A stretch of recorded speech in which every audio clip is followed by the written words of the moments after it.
Good morning. On Building Australia today, I'm joined by Joel Segram from Fantech. Fantech are the sponsors of today's show. We're going to talk all things HRV. So if you're about to build a new house or renovate, or you're even thinking about applying this in the existing home, this video might be for you.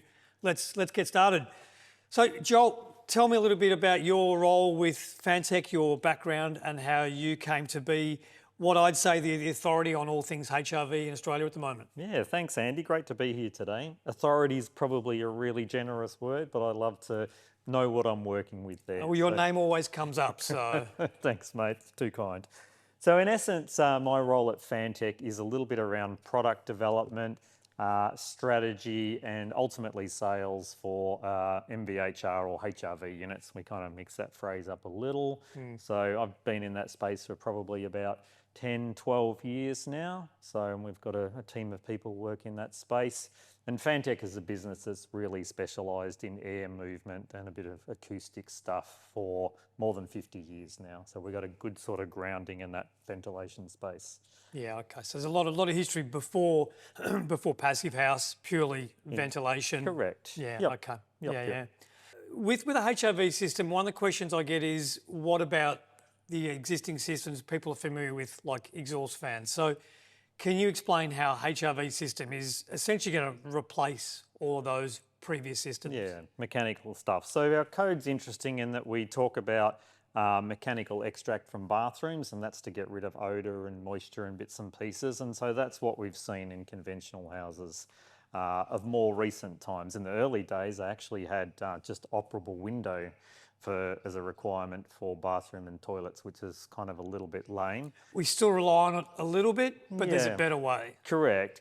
And for fresh air supply at the moment, our code kind of talks about operable windows to supposedly give fresh air ventilation. But obviously when we run bathroom exhaust fans and things, we're sucking in 40, 50 litres a second, and that air's got to come from somewhere. Yeah.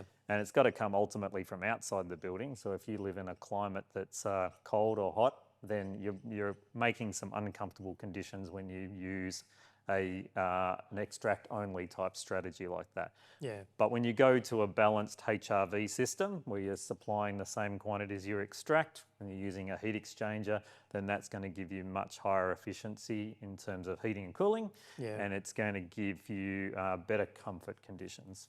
And cleaner air as well. I think that's the other thing. Absolutely. With an extraction fan, we're just replacing that air from outside, from wherever it can leak into the building, but it's not being filtered in any way. Correct. It's just being moved, and perhaps not even that efficiently either. Correct, yep. We don't quite know where it's going. We don't know the quantities and so forth. It might be coming from your garage under the door that leads to your garage. It might come out of your roof space. So when you've got that bathroom fan extracting, where does that makeup air come? We don't know, and we don't know the quality of it in that sort of system. So in a sense, with a HRV system set up properly in a home, you don't really need to open windows. Obviously, you still have the choice, the option to do that, but you don't need to anymore. It's sort of making all those decisions for you, isn't it? Yeah, correct. It's designed to sit in the background. Often people want to do loads of integration with the HRV unit, and we kind of say, look, it's not really necessary. This thing should just run at a standard speed in the background. Yeah. It should be largely noise-free. But it filters your air, it gives you moisture and odour control and fresh air filtered, as you say, to your habitable spaces. So it should just exist in the background. And like you say, with windows, open them as you feel free. When the outside conditions and air quality is fine, there's no problems with that. Yeah, but you don't have to. Because one of the things that I see come up a bit in social housing or rental properties is there's often problems with condensation and mould because people just lock these places up. There's less ownership around them, so there's less, thought or care about the building itself. Whereas I kind of feel like HRV system could lend itself to every home in Australia at the moment. And obviously it comes up a lot with passive house, but I think in every home, it's just going to improve the health of the home. Absolutely. Ventilation is needed for every home, irrespective of air tightness. And we can kind of get into that air tightness conversation down the track a bit. And that air tightness probably impacts your heat recovery part, but the ventilation part is important irrespective of air tightness. Yeah. If you open up a HRV system, what are you seeing inside there, Joel? How is it working? What does it look like with that airflow? So people can sort of understand how, for example, you're retrieving that heat energy. Yeah, yep. So we've got sort of two airstreams. We've got an exhaust airstream. We put extract grills into any room that's wet or odorous. So Kitchens, bathrooms, Yep. laundries. mudroom, that sort of stuff. And we'll put a supply air grill into anywhere that's habitable. So we've got study, bedroom, living, dining, that sort of stuff. And the idea is it's flowing from those rooms down the hallways, passages, Correct. back into those typically wet areas. Correct. Yep. We don't need a grill in the hallways. They're known as transition spaces. And we also don't need both supply and extract in a single room because the airflows are low enough that they can make their way under a door undercut or equivalent. So, but essentially what we're doing is bringing those two airstreams very close to each other, but without mixing. So what we've got in the HRV unit is two fans, one that controls the supply air rate and one that has the exhaust air rate. And we've got a fixed heat exchanger, which is a static thing. It's a whole series of plates, a little bit like a radiator in a car. And the idea is to bring those two airstreams really close together, but separated by a polymer membrane there. And we allow that heat transfer to happen there. So it's not holding the heat in there, is it? It's just purely allowing it to transfer. To move from one airstream to the other. Yeah. Yeah, correct. And so we can do that at really high efficiency. So with counterflow heat exchangers, we can get up into the low 90s in terms of efficiency. And that's proven lab data. That's not marketing spin. Yep. We've got good certification data from institutes like the Passive House Institute and so forth. Which is a great topic for another video one day, is sales data and then the hard science, because often those two vary so much. Correct, yep. Downhill with a tailwind is the expression I like to use about marketing literature some days. Yeah, in the best possible situations, you'll get 85%. In reality, which we don't like to talk about, that's another video right there for another day. As the high-performance building market is expanding and becoming more and more common for people, do you see much competition in the number of suppliers out there at the moment, or do you still stick with a brand that you think is just head and shoulders above everyone else? Yeah, well, we obviously like to think some of our brands are the head and shoulders above, but we are seeing more players come onto the market. And thankfully, we're seeing them predominantly out of Europe. So Europe have obviously got a reputation for making the good quality stuff. Yeah. And probably most importantly, Europe have got some really tight testing regulations. So we're not talking passive house testing here, but we are talking Euro standards for testing that test for air tightness, heat recovery and noise and all those things. Because units produced in other locations tend not to have any of that data. So you've really not got much idea what you're ending up with without that data. Yeah. So yep, we're seeing more stuff come through, which is kind of good for the consumer at the end of the day. They've got more options, they've got price point options. Yeah. Yeah. I guess ultimately from a supplier point of view, and the same with builders and installers, you always want to be working with a product that you know is durable and warrantable for as long as possible, because no one wants those headaches with trialing a new brand that's been sort of untested in Australia. So I mean, the one that always comes back to me that I always see is the Zender brand. I think it's sort of infamous in this space, and probably the longest sort of standing. It is one of the early players. Yeah, those guys alongside Stiebel Eltron have probably been in the Oz market for the longest. We kind of love that product. It is just really low noise, high efficiency related product. It's been durable. We've had it for close to 10 years now. Yeah, I can think of a project where I think I first met you 8 years ago, and to my knowledge that unit's been working flawlessly the whole time. So it's that kind of historical data that really helps the decision making as well. Yeah, and one of the big things is actually noise, and we can kind of split efficiency in calculations, but when the homeowner moves in, they don't really know 95% efficiency from 87%, but what they know is noise. It's what they hear every day. So we put a lot of effort into selecting and system design and acoustic products to make sure the noise is low. And it stands out even more if your windows and your building envelope is airtight. That little bit of background noise does stand out Correct. even more. Yep. So pretty valid concern, that one. Yep. And noise is a tricky thing. Everyone's got different sensitivities to it. We would never say systems are dead silent. We would always say there's some very light noise, but it shouldn't be a disturbing issue for you. Yeah, and background noise can mean trams bounce along the road, or it can mean chickens, which we'll probably have today at some point. So yeah, that's very much a contextual thing. Depending on where you live, you'll think about background noise very differently. So very good point.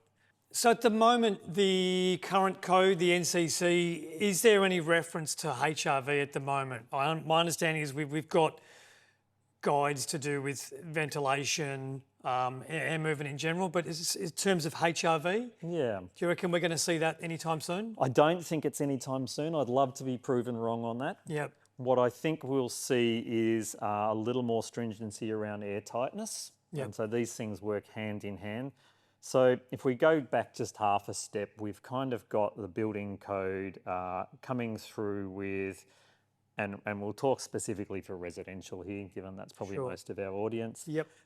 We've got fresh air supply via windows. Now that's can be a challenging proposition. So, and particularly as we get more urban densification with properties. So through windows, obviously, if it's a really still day, you've got to have your windows open first and foremost, but on a really still day, you don't get much ventilation. On a windy day, you get too much ventilation. Yeah. But in those urban contexts, you've also got security to worry about. And the house next door. The house next door, are they burning their great wood fire in bits and pieces? What's the outdoor air quality like? About that. Western suburbs, I know Maddie Carlin loves to talk about western suburbs and bits and pieces and air quality. And then we've got thermal discomfort. So in the middle of winter, you might be getting ventilation, but if it's 0 degrees outside and you're anywhere in that room, it's plain cold. It's currently a system of uncontrolled ventilation. The checks that are in there in the NCC are about minimum standards, and that's a starting point, but I think that's all it is just a starting point. Yeah. But it's very much uncontrolled. What we're talking about is a very intelligent approach to ventilation, a healthy approach to ventilation. Yep. And on the moisture management side, at the moment, our code talks about having extract fans into laundries, bathrooms, and more recently, they've tightened up a bit on kitchens having externally discharging. Yeah. And that's all about moisture management really there. Fundamentally though, we start to get in some problems, and particularly class 2, so apartments and concrete, so precast. High density. Yeah, so, and also air tightness. So those buildings are kind of easily stumbling into 2 air changes per hour and less at 50 pascals under that. Just because of the nature of the construction. Yeah, concrete panels, they're corked, that's an intrinsically really airtight product. And so we get air quality and moisture issues. And you also find that bathroom exhaust fans aren't going to perform particularly well because they'll run for the first few seconds till they create a bit of negative pressure. And then they'll start to stall and your flow rates will be way less than what you think. So we've got some things to work with there.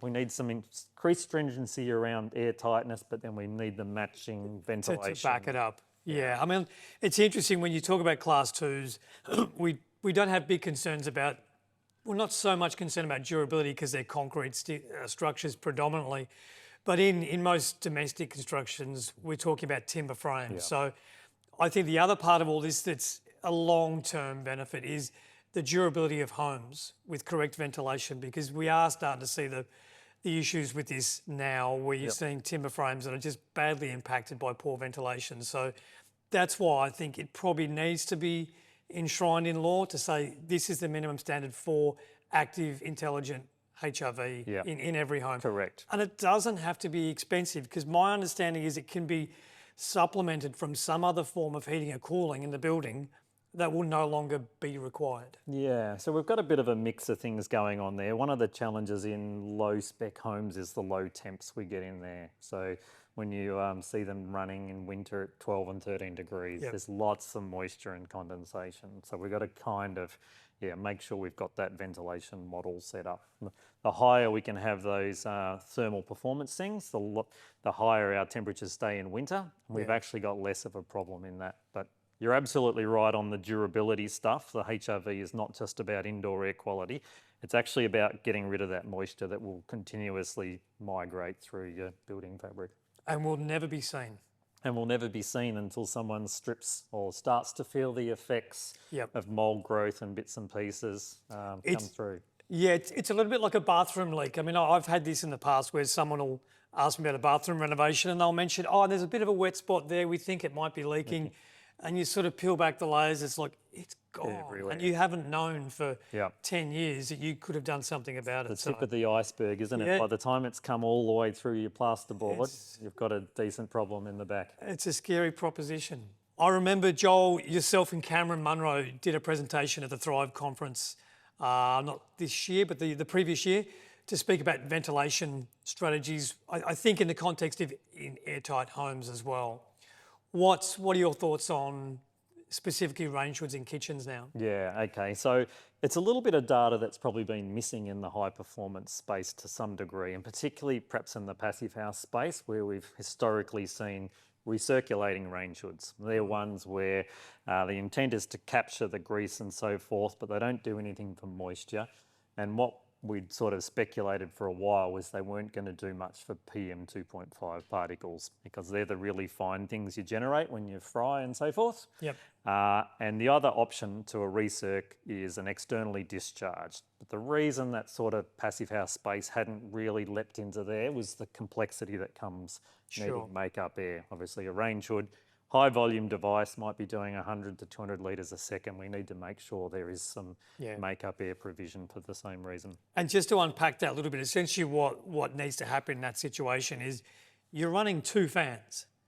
So you have your extraction fan as you normally do in any kitchen, but you have a secondary fan that's replacing that air. So it is a slightly more complex situation, isn't it? It is, definitely.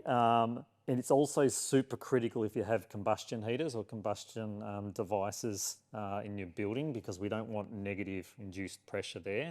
We can suck combustion products that might be at best unhealthy, at worst plain dangerous if you get carbon monoxide. So we need to balance that out in that scenario. But essentially what we did, Cameron and I, we went around with a standard egg and a standard fry pan and a cooktop, and we ran a series of experiments in about 8 or 9 different projects of fairly high air tightness level with a mix of these range hoods. And we found that the externally discharging range hood did about a 50% better job at getting rid of those PM 2.5 particles. And that's a good enough number to say, well, there's the answer. That's it. It's just how do you do that in a way that's going to maintain air quality, the volume of air in the house and the air tightness? Yeah, and not put a horrible burden on the builder trying to locate all this kit because it can get a little bit bulky when you look at the damper systems and so forth. Yeah. And on that note, I mean, obviously the preference I'm thinking these days is going to be more pushing towards induction cooking and not gas cooking as well, which again is one of those things that comes up with people I speak to who want a wood heater. They love gas cooking. I'm like, they're great things. I love them too. But they conflict a little bit with, certainly with passive house, but more broadly with the environment too. Correct. Yep, and we've only got to imagine gas prices are going to escalate over time. Unfortunately, they probably will. Yeah, so it's a challenging space, but I think we're on the right path with what we're working on. So maybe you can help me answer this one. I have a lot of clients ask me about a wood heater. They love the idea of sitting in front of the fire and reading a book, and I do too. But in terms of a passive house, what are your thoughts? Yeah, so I totally get the ambient side. It is a nice thing to do, particularly in passive house and high performance. The heating demand, or the heat loads rather, are just tiny, so you won't need it. So I would always sort of say, look, I think it's probably not the right sort of product for there. You won't need to run AC, and I think people have got heating rather for long periods to keep your house warm. It'll stay pretty stable. And I think people come, particularly in cooler regions, from poor quality builds, and they're used to it. They've thought about how much they've had to drive those heating devices and bits and pieces, but that step to passive house is a significant step. Yeah, and I mean, it's more of a rural thing. The clients I'm thinking of are more up in the hills and even out towards Gippsland. And they've always had that they've always had a wood heater. It's part of the lifestyle out there. It is. But also what they've had is those leaky old weatherboard homes that just, they're on a different level. So, yeah. And the other issue there is we've got to think about our neighbours. Not so bad in a rural context where you've got hundreds of metres to neighbours, but if you're in a denser environment, that wood smoke is a considerable issue. And we have a number of clients who are coming with HRV systems and we'll sketch something out. And they'll say, as a design stage, and they'll say to us, but we have a neighbour next door who burns their wood heater lots. Can we not have our intake grill there? And we're like, that's a fair assessment. So there is enough of that going around. People are concerned that it's impacting their comfort. I think in urban areas now, I'm not sure because I've never needed to look into it, but I think now they're forbidden anyway. There's a start of some movement at a council level, I think, to do that. There's nothing in code, and we're kind of the great Aussie dream is you should be able to do pretty much what you like. And I mean, it's just what you need as well. I mean, the solution is just build better, and that's locked in for the life of the home. Whereas the wood heater, as always, is a bit of a short-term solution. It is. It's a band-aid. As I say, I get the ambience thing. They're awesome on occasion, but as a heating strategy, it's not a great plan. Yeah, it's a little bit how I feel about concrete. Yeah. You know, it's sort of when it's good, it's really good, but there's often an alternative. Use it lightly. Yeah. So when people are about to embark on this journey, Joel, where can they go and see and experience the effects of a HRV system? Yeah, so that's a bit of a tricky one. Obviously, suppliers have HRV units there, but to even just stand in front of a unit that's been turned on, you won't really get an appreciation even of the noise because you need a full duct system with silencers on. You also won't really get an air quality appreciation as well. I think the main thing is go to open homes, see stuff that is during installation, but also see post-occupancy stuff and hear feedback from owners about how they've experienced HRV, and that's typically way more comfortable, great air quality and no moisture issues. Yeah, and the other good thing about seeing this at an open home, like during the build, is you're seeing it just before plaster. So you really get a sense of everything that goes into it, more than just the HRV, but you sort of get to see before the plaster goes on and it begins to look like most other homes. You get to see what's behind the walls to make it so effective. That's it, the magic in the box. Yeah, absolutely, yeah. So there you go. Thanks, Joel. Thanks for joining us on Building Australia. And in the next video, we're going to be talking all things Passive House certification. So I hope you can join us then. Thanks very much. Cheers, Andy.